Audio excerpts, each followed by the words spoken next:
Welcome back to our YouTube channel Rupal Edumela. यहाँ education से related सब मिलेगा। अगर आपको वीडियो पसंद आई तो लाइक कमेंट सब्सक्राइब जरूर करिए वीडियो। आज हम पढ़ेंगे EVS content from NCERT. In videos में पहले मैं एनसीईआरटी क्लास 5th की कंप्लीट करवाऊंगी। जैसे ही हमारी क्लास 5th की एनसीईआरटी कंप्लीट होगी तो हम एक वीडियो बनाएंगे जिसके अंदर वो सारे क्वेश्चंस आएंगे जो भी टॉपिक्स हमने डिस्कस करे थे क्लास 5th की एनसीईआरटी की। तो ये वीडियो पेपर 1 के लिए है। अगर किसी ने पार्ट 1, 2 एंड 3 नहीं देखा तो लिंक डिस्क्रिप्शन में है, जाके देख लीजिए। ये पार्ट 4 है। तो let's start the video without wasting the time. So this is the 7th chapter of class 5th NCERT. The chapter name is Experiment with Water.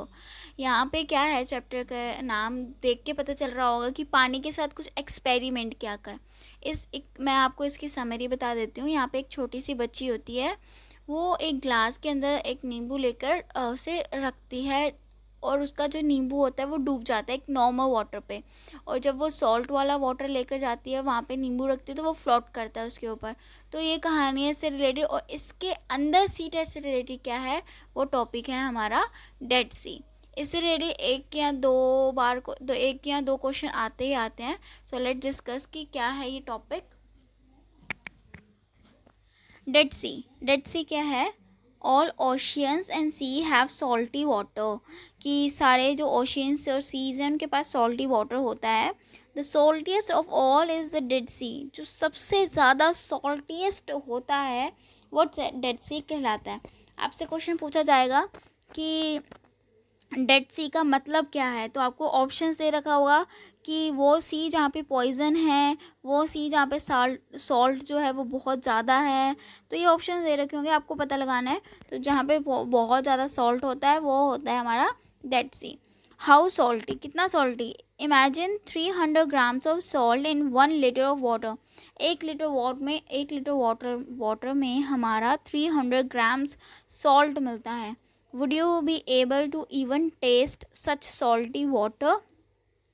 It would be very bitter. वो बहुत ज़्यादा bitter होता है हमारा। अगर आपने कभी भी सॉल्टी वाटर को टेस्ट करा होगा तो बहुत ज़्यादा बिटर सा होता है उसका taste. Interestingly, even if a person does not know how to swim, she would not drown in the sea, she will float in water as if lying down on it. अगर इसकी एक interesting बात क्या है कि अगर किसी इंसान को स्विमिंग नहीं आती तो वो क्या करे, उसको वो डेड सी में चला जाए, वो वहाँ डूबेगा नहीं, वहाँ पे फ्लोट करेगा। जैसे कि आप इस पिक्चर में देख रहे होंगे कि इंसान है वो आराम से उसके ऊपर तैर रहा है। Remember the lemon you floated in a salty water. तो इसमें क्या था, जब मैंने आपको इस चैप्टर से शुरू होने से पहले मैंने आपको एक्सपेरिमेंट ऑफ द वाटर के बारे में बताया था कि एक बच्ची होती है वो नींबू पानी में लाते हैं। तो आप रिमेंबर कर सकते हो कि लेमन भी कैसे फॉल्ट कर रहा होगा, मतलब कि फ्लोट कर रहा होगा उसके ऊपर। नेक्स्ट देखते हैं डांडी मार्च से भी 1 से 2 क्वेश्चन आते हैं। आपको अच्छी तरह से पढ़ना होगा कि डांडी मार्च है क्या और कब हुई थी या कहाँ से कहाँ तक हुई थी, कौन थे इनके अंदर। तो ऐसे रेडी क्वेश्चन आ जाते हैं। बी केयरफुल, अच्छी तरह से पढ़ें। सो क्या है, हम इसमें क्या पढ़ेंगे देखते हैं। This incident took place in 1930 में ये इंसिडेंट हुआ था। बिफोर इंडिया बिकम इंडिपेंडेंट, जब इंडिया इंडिपेंडेंट भी नहीं हुआ था। इंडिपेंडेंट कब हुआ था इंडिया, 1947, 15 अगस्त 1947 में। How many years the British had made a law that did not allow people. Britishers ने बहुत सालों तक लॉ बना के रखा कि जो इन्होंने अलाउ नहीं करा लोगों को to make a salt themselves, कि खुद सॉल्ट बनाए। They had also put a heavy tax on the salt, और वो सॉल्ट पे भी बहुत ज़्यादा टैक्स लगा देते थे। By this law people could not make salt even for use at home. इसके वजह से जो लोग होते थे वो क्या करते थे कि सॉल्ट को यूज़ ही नहीं करते थे, इवन अपने घर में भी यूज़ नहीं करते थे। How can anybody live without salt. कैसे इंसान रह सकता है बिना सॉल्ट के। अगर आपके घर में कोई खाना बना है उसके अंदर नमक नहीं है तो आप तुरंत आप जाके रिस्पॉन्स करोगे मॉम कि ना इसके अंदर नमक नहीं है, प्लीज़ थोड़ा सा नमक डालो। लेकिन आप इमेजिन करो कि वहाँ पे इतना हैवी टैक्स लगता था कि जिससे कि जो लोग होते थे वो खुद तो बना नहीं पाते थे और ना ख़रीद भी नहीं पाते थे और बिना सॉल्ट के खाना खाते थे। तो बहुत क्रिटिकल सिचुएशन थी यहाँ पे। तो Gandhi ji said, how can a law not allow us to use freely what the nature has given. Gandhi ji ने बोला कि जो नेचर हमें फ्री का दे रही है तो why we should pay there. अगर जो चीज़ इंसान को फ्री में मिल रही है तो इसका ये मतलब नहीं है कि आप हैवी टैक्स लगा के हमसे ज़्यादा पैसे लें। ठीक है, तो Gandhi ji will several other people, Gandhi ji और उनके साथ कुछ अलग और भी लोग थे, जिसके आप इस पिक्चर में देख रहे हैं। गांधी जी हैं और कुछ लोग हैं यहाँ पे। इन्होंने एक यात्रा करी, लॉन्ग वॉक, जिसे हमने डांडी मार्च के नाम से जाना है। फ्रॉम कहाँ से? अहमदाबाद से कहाँ तक? डांडी सीसोर तक।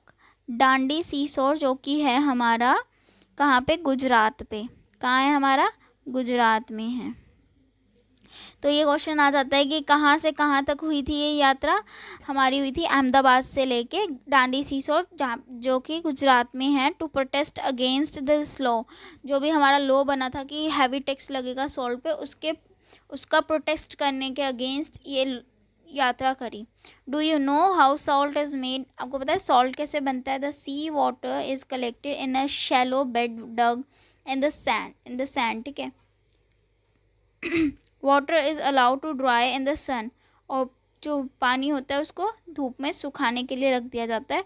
तो after the water dry the salt remain the ground. जैसे ये पानी, आपको पता है कि जैसे पानी अगर हीट पे आता है तो इवेपोरेट हो जाता है, तो वो इवेपोरेट होके उसके अंदर जो वाटर ड्राई होके क्या करता है कि जो अंदर उसके जो बच जाता है वो सॉल्ट बचता है ग्राउंड में, जो उसके नीचे लेवल में जो बच जाता है, जब पानी एवेपोरेट हो जाता है तो जो बच जाता है वो सॉल्ट होता है। आई होप आपको समझ आ गया हो अच्छी तरह से कि हमारे यहाँ पे बहुत आराम से था कि डांडी मार्च कब हुई थी? 1930 में हुई थी। कहाँ से कहाँ तक हुई थी? अहमदाबाद से हमारा डांडी सीसोर तक हुई थी। और ये किसके लिए हुई थी? लॉ लग गया था। कौन सा लॉ लगा था? LAW law. क्या था? हैवी टैक्स थी, हैवी टैक्स ऑन सॉल्ट थी, जिससे कि लोग सॉल्ट खरीद भी नहीं पा रहे थे। हैवी, ठीक है, स्पेलिंग है हैवी, टैक्स लग गया था जिससे कि लोग खरीद नहीं पा रहे थे। तो ये कुछ मेन पॉइंट्स से आपको पता होना चाहिए डांडी मार्च के बारे में, क्योंकि इससे रिलेटेड क्वेश्चंस आते हैं। सो देखते हैं नेक्स्ट। एवरी ड्रॉप काउंट, ये हमारा 6 चैप्टर है क्लास 5 का। एवरी ड्रॉप काउंट, कि हर एक ड्रॉप जो होती है काउंट होती है। तो जो आप पिक्चर देख रहे हैं यहाँ पे, ये पिक्चर है हमारे घाटी सार की। ठीक है, सार का मतलब होता है लेक। आपको क्वेश्चन आ सकता है कि what is the meaning of सार, तो सार का मतलब होता है लेक, ये याद रखिएगा। नेक्स्ट देखते हैं। थ्रू द आइज ऑफ अल बिरूनी। अब ये क्वेश्चन आपको 1 या 2 क्वेश्चन मिलता है पेपर में, इज़ वेरी इंपॉर्टेंट। इसमें आपको ये पूरा पढ़ने की, एक बार आपको पढ़ लेना है, उसके बाद आपको कोई ज़रूरत नहीं पड़ेगी कि आपको फिर से रिवाइज करना होगा। आप एक बार पढ़ लेंगे, आपको सब कुछ क्लियर हो जाएगा। More than 1,000 years ago a traveler came to India. His name is Al-Biruni. The place that he came from is now called Uzbekistan. अब बच्चे क्या करते हैं, उज़्बेकिस्तान और अफ़गानिस्तान में कंफ्यूज हो जाते हैं। Whenever the question is come, तो क्वेश्चन आ जाता है कि जो अल-बिरूनी थे वो कहाँ के रहने वाले थे, उज़्बेकिस्तान के कि अफ़गानिस्तान के। तो बच्चे काफ़ी मतलब कि अफ़गानिस्तान की तरफ ही टिक लगा देते। तो आपको याद रखना है कि उज़्बेकिस्तान है। अल-बिरूनी केयरली ऑब्जर्व, उन्होंने बहुत बढ़िया केयरली ऑब्जर्व करा था एंड नोटेड डाउन डिटेल्स, और सारी जो डिटेल्स थे वो जो भी वो देखते थे वो सारी लिखते रहते थे detail. He wrote specially about those things that he found very different from his own country. वो उन सारी चीज़ों की डिटेल लिखते रहते थे जो भी वो देखते थे कि ये डिफरेंट है हमारी कंट्री से। ठीक है, तो here are the part of what he wrote about the ponds of that time. तो उन्होंने पॉन्ड्स के बारे में लिखा था। ठीक है, उस टाइम पे तो क्या लिखा, तो पढ़ते हैं क्या लिखा है उन्होंने।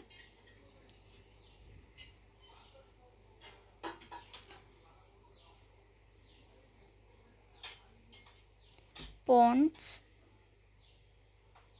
क्या लिखा उन्होंने, the people here are very skilled at making ponds, जो लोग हैं वो बहुत ज़्यादा स्किल हैं पॉन्ड्स बनाने में। My country man would surprise to see them, अगर मेरे कंट्री के लोग जो देखेंगे इन्हें तो वो सरप्राइज हो जाएंगे इन्हें देख के कि वाह बहुत बढ़िया ऐसा ये पॉन्ड बनाते हैं। They pile up huge rocks and join them with iron rods build चबूतरास, आपने देखा होगा चबूतरास बनते हैं कि जो हमारी रॉक्स होती हैं चट्टानें और ह्यूज रॉक्स जो हैं हमारी, और join them with iron rods के साथ, यानी कि जिसे हम रेस प्लेटफॉर्म बोलते हैं इंग्लिश में, all round the lake, lake के चारों तरफ बनाई जाती हैं।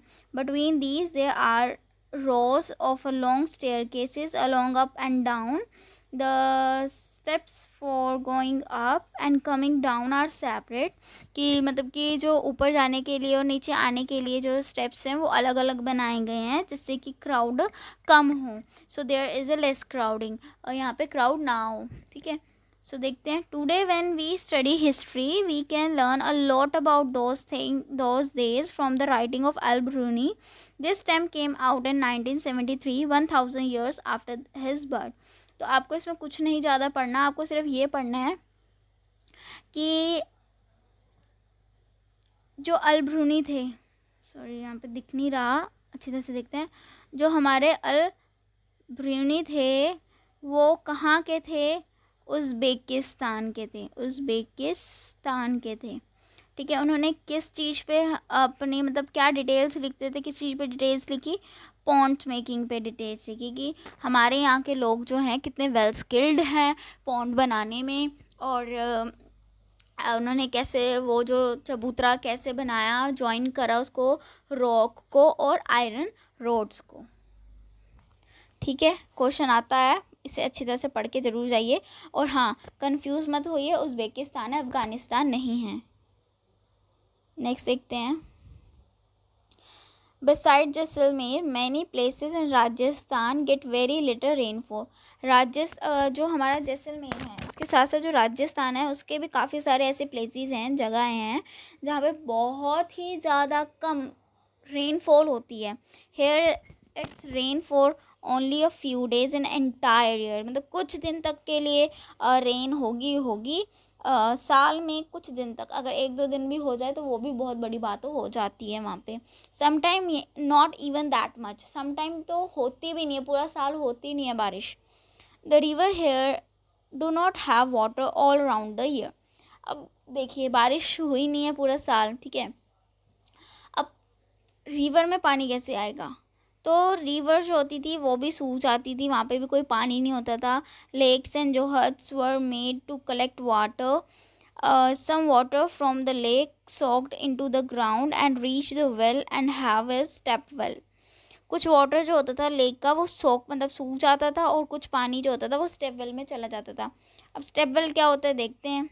स्टेप वेल ये होता है, इसे हम बाउली भी बोलते हैं, BAOLI बाउली। स्टेप वेल को हम बाउली भी बोलते हैं। आप देख सकते हैं ये यहाँ से ऊपर जाने का रास्ता है, यहाँ से आप नीचे आ सकते हो, यहाँ से ऊपर आ सकते हो, तो यहाँ पे कम लेस क्राउड होगा, यहाँ से नीचे जाओ ऊपर जाओ आपकी मर्जी जैसे भी, ठीक है। ये वाटर है हमारा, आपने पिक्चर्स में बहुत सारा चीज़ें देखी होंगी ऐसी, पढ़ते हैं इसके बारे में भी।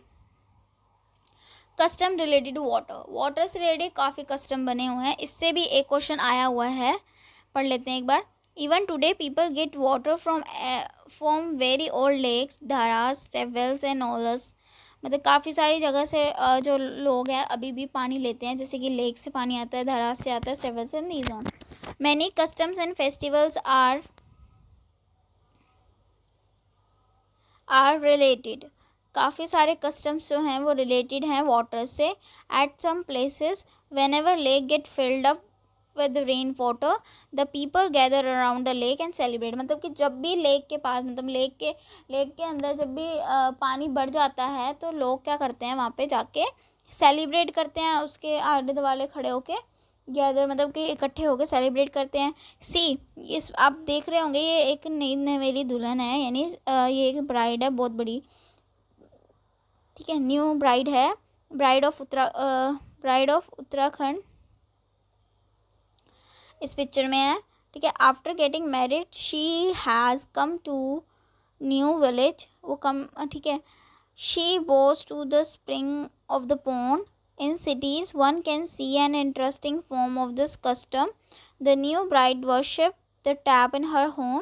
Can we imagine life without water. मतलब कि आप इस पिक्चर में देख रहे हैं कि एक उत्तराखंड की एक दुल्हन है, वो क्या कर रही है, अपने घर की जो टूटी यानी जो टैप है उस पे उसकी पूजा कर रही है। इससे आप देख सकते हैं कि अगर पानी कितना इम्पोर्टेंट होता है, अगर पानी नहीं होगा तो हमारी लाइफ कैसे होगी आप इमेजिन भी नहीं कर सकते।